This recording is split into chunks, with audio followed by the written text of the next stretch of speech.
j'ai ressorti ma tenue de gauchiste qui était rangée parce que le match est assez inégal entre nous. Prudential, représenté par Tidjane, 70 milliards de chiffre d'affaires, 3 milliards de bénéfices nets, 250 milliards sous gestion. Ensuite, Henri Proglio, EDF, 80 milliards de chiffre d'affaires, 17 milliards d'EBITDA. EBITDA, pour ceux qui ne savent pas, c'est les sous qu'on met dans la poche. 160 000 salariés. Pas la sienne, dans la poche des actionnaires. C'est dommage. Dont l'État. Et Amundi, 1000 milliards de dollars sous gestion. Il ne reste plus qu'à passer de 1000 milliards de dollars à 1000 milliards d'euros, ça va venir. Et en face de ces trois monstres, il y a Luis Alberto Moreno, patron de la BID, dont les prêts 2013 représentent 14 milliards de dollars. C'est quand même pas grand-chose. Donc, la droite, c'est ce que j'ai représenté au début, et puis heureusement, il y a la gauche, avec la BID, Simon, notre étudiant, et moi. C'est pour ça que j'ai remis ma tenue de gauchiste. Ceci dit, la finance de marché se remet à perdre les pédales. Les bonus se remettent à exploser, les transactions financières s'opèrent à une vitesse qui brouille tous les radars et dans une opacité quasi totale. Les hedge funds et autres fonds purement spéculatifs continuent à spéculer comme des grands, y compris accessoirement en Argentine, et les régulateurs, eux aussi, ont perdu les pédales. Ils ont des exigences en matière de reporting qui sont complètement absurdes, et les tribunaux américains s'arrogent des droits qui sont complètement stupéfiants, qui est la preuve que l'impérialisme américain n'est pas encore mort. Tout ça, ça ne va pas très bien. Alors comment, dans ce contexte, peut-on faire que marché et investissement se marient?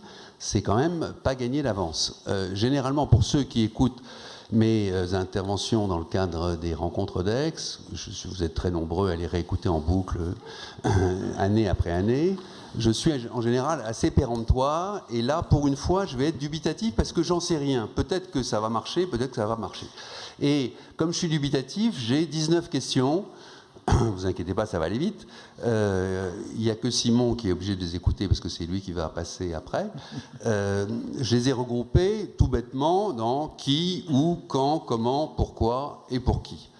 Qui, c'est très simple. Qui est-ce qui fait de la finance de marché aujourd'hui? L'offre s'est extraordinairement diversifiée dans des genres différents. Bitcoin, crowdfunding, shadow banking, tout ça, qu'est-ce que c'est? Par ailleurs, toujours dans le même registre, quelles sont les conséquences en matière de gestion d'actifs des réglementations complètement imbéciles qui ont été faites, qui s'appellent BAL 3 et Solvency 2, et qui privilégient la dette d'État par rapport à la dette corporate et donc à l'investissement? Je ne sais pas. Voilà pour l'offre.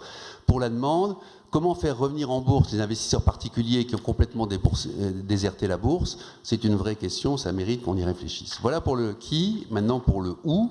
Où les bourses émergentes, qu'est-ce qu'elles vont devenir? Les bourses émergentes, elles ont deux inconvénients, il faut quand même y réfléchir. Un, les capitaux hirondelles, ça veut dire les capitaux qui rentrent et qui sortent, qui créent une volatilité extraordinairement importante. Deuxièmement, en matière d'opacité, je pense que les bourses émergentes ont des progrès à faire. Toujours dans le registre de où, comment gérer l'immense déséquilibre mondial avec un surplus d'épargne dans les pays émergents et un surplus d'endettement dans les pays du Nord? C'est une équation qu'il va falloir résoudre. Enfin, dans le domaine toujours du où, que sont devenues les structures de financement régional? Avant, il y avait des SDR, alors c'était pas bien, c'était bête, ça marchait pas, etc. N'empêche qu'il y avait de l'épargne de proximité qui s'investissait dans les projets de proximité et ça faisait de l'investissement. J'en rajoute une comme ça pour la route, toujours dans le domaine du où. Euronext, qui vient d'être créée, qui vient de prendre son indépendance, comment est-ce qu'elle va permettre de financer les PME en Europe? C'est un vrai défi et l'Europe a besoin d'Euronext. Voilà pour le où. Maintenant pour le quand. Là, si vous n'avez pas compris, c'est grave. C'est vraiment que vous avez beaucoup bu pendant le déjeuner. C'est la question du temps. Dans ce domaine-là, comment rendre compatibles les investisseurs, les objectifs des investisseurs à long terme, des investisseurs patients, des fonds souverains, avec une finance qui est de plus en plus court-termiste, de plus en plus gouvernée par le trading à haute fréquence. Mais le temps, c'est aussi celui du temps des entreprises. Et dans ce domaine-là, il y a un vrai problème qu'on n'a pas résolu, qui est le financement des entreprises dans leur prime enfance. On sait financer les ETI, on sait financer les grandes entreprises, on sait financer EDF, on ne sait pas toujours financer par les marchés les PME. Voilà pour Le quand, maintenant le comment. Comment créer un véritable marché des obligations d'entreprise qui n'existe pas en Europe alors qu'on sait que c'est absolument indispensable. Et que penser, pardon Yves, que penser des banques et des assureurs coopératifs et mutualistes qui devraient être coopératifs et mutualistes, ce qui n'est pas complètement aveuglant aujourd'hui, c'est une vraie question qui se pose, en tout cas en Europe continentale. Reste maintenant le pourquoi et le pour qui, ça c'est très facile, juste 2 exemples. Qu'est-ce qu'on fait du trading pour compte propre, c'est-à-dire du trading que font les banques pour leur compte ou les assureurs pour leur compte? Est-ce qu'il faut jeter le bébé avec l'eau du bain, c'est-à-dire supprimer une source de profit qui n'est pas complètement absurde? Et deuxième exemple, que penser de la taxe sur les transactions financières? Ça pourrait être une très bonne chose. Il ne faudrait pas que ça plombe la finance européenne. Ça mérite réflexion. Juste pour finir, un peu de sérénité, parce que là j'ai un peu plombé l'atmosphère. Marché et investissement peuvent-ils se marier? C'est le thème de la conférence. Il ne nous a pas échappé que les 2 mots sont du même genre, masculin en l'occurrence. Donc on est en présence d'un éventuel mariage homosexuel qui ne pose en soi aucun problème, mais qui limite les possibilités de procréation naturelle. Même si les marchés et l'investissement se marient, cela ne garantit pas pour autant la création d'emplois.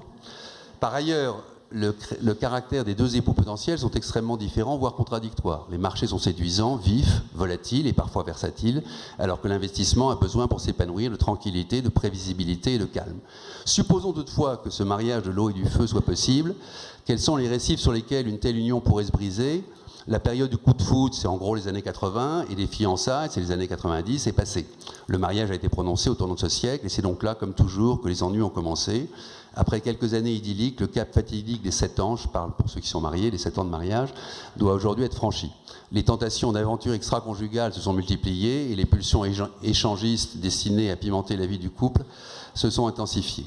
Le couple marché-investissement se trouve aujourd'hui à la croisée des chemins. Soit il divorce, avec tous les traumatismes que cela implique pour les enfants, pardon, soit il arrive à trouver enfin la paix, et dans ce cas, l'horizon des noces d'or paraîtra enfin à nouveau accessible. Il est de notre devoir de tout faire pour que cette deuxième solution prévale. La création d'emplois et la sortie définitive de la sortie de crise en dépendent. À vous de faire votre examen de conscience et à vous de jouer. Très bien.